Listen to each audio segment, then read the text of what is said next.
E aí galera, tudo bem? Tudo bem, gente? Nós viemos aqui hoje para falar um pouquinho sobre separação de misturas e para isso a gente produziu um material contando aí com a participação dos monitores de laboratório da terceira série e da primeira série. Espero que vocês gostem. Pega o seu caderno e tome nota. Anotou? Não esquece de se inscrever no canal e dar o joinha.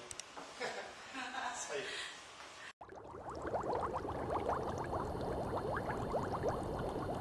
Olá pessoal, hoje eu vou falar um breve resumo sobre a catação. O que é a catação? A catação consiste basicamente na separação de sólido para sólido, que pode ser feito manualmente ou através de outros objetos, como pinças, espátulas e colheres. Um exemplo do cotidiano é a separação de feijões antes do seu cozimento.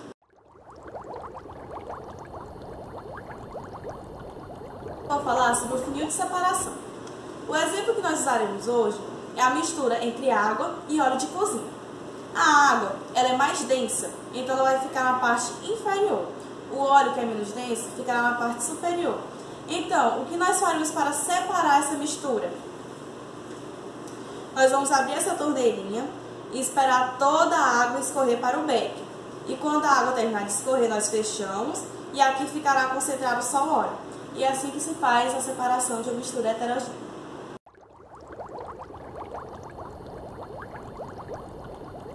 Mas o que é a filtração? Ela consiste basicamente na separação de misturas heterogêneas.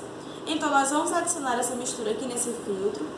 A substância líquida vai vir para o becker, enquanto a substância sólida vai ficar retida aqui nesse filtro. E esse filtro é bem semelhante a um filtro de café.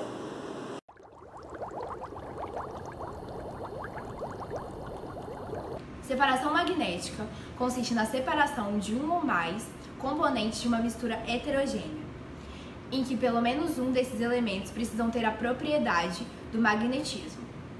E os elementos de uma separação magnética são sólidos.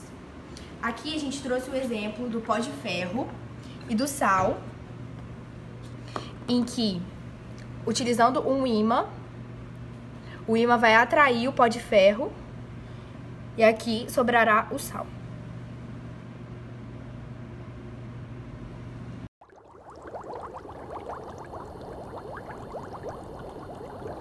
O processo de separação de misturas, denominado destilação simples, é comumente utilizado para separar os componentes de uma solução cujos pontos de ebulição são diferentes, como por exemplo a água do mar. Então, gente, a água do mar é colocada no balão de vidro e ao aquecer a água ela entra em ebulição e atinge o condensador, que é refrigerado pela água corrente que entra da torneira. Quando ele chega no condensador, ele condensa e o líquido, a água, que é chamada de destilado, atinge o elemeia. E o soluto, que seria o sal, fica no balão. O termômetro ele serve para poder monitorar a temperatura durante o processo, pois como sabemos, a água ela entra em ebulição a 100 graus Celsius. E assim funciona a destilação simples.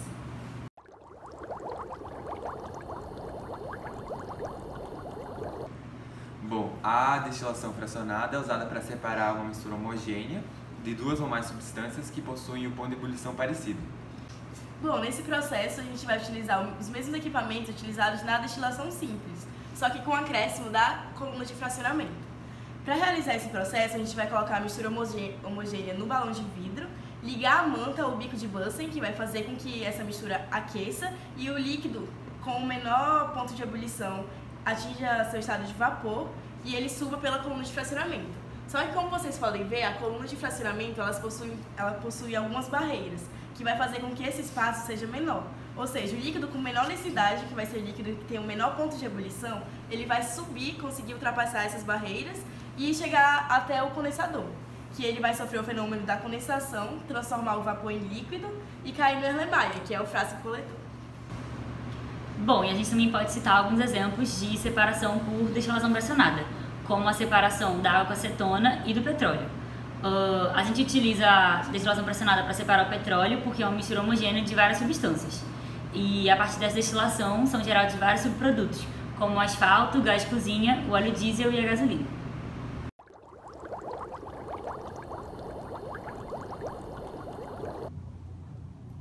Oi pessoal, tudo bem? Eu vim falar um pouquinho de cromatografia, que é um processo de separação de misturas muito eficaz e que é usado em vários âmbitos de pesquisa. Bom, então é um processo que consiste na separação das substâncias de acordo com a polaridade e a solubilidade.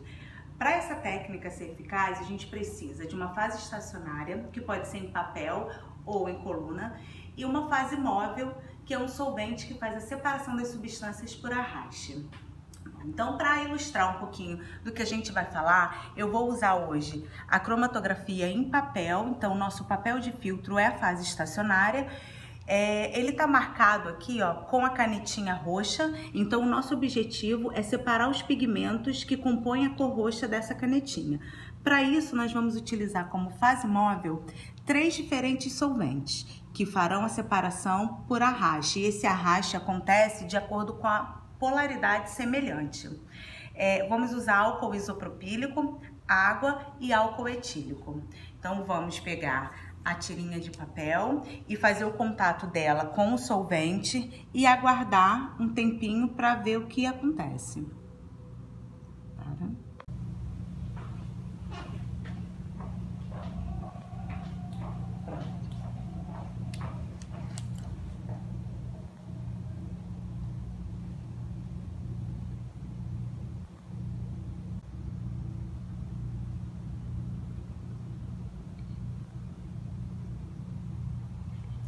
Bom, então passados 5 minutinhos, a gente consegue observar bem a separação dos pigmentos da cor roxa da canetinha.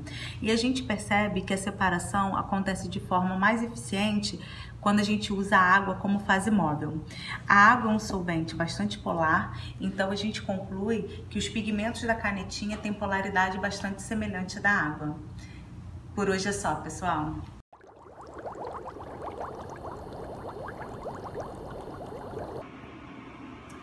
A recristalização é o processo mais utilizado para a purificação de sólidos. Ela se baseia na diferença de solubilidade que uma mistura sólida pode ter em determinado solvente. Imagine, por exemplo, que eu tenho uma mistura de sólidos. Essa mistura de sólidos pode ser dissolvida nesse solvente. Esse solvente, após aquecido, vai aumentar a solubilidade dessa mistura a quente e, ao ser resfriado, as moléculas que estavam dissolvidas vão ter preferência para estar agregadas juntamente e, consequentemente, a impureza fica de fora, formando novos cristais.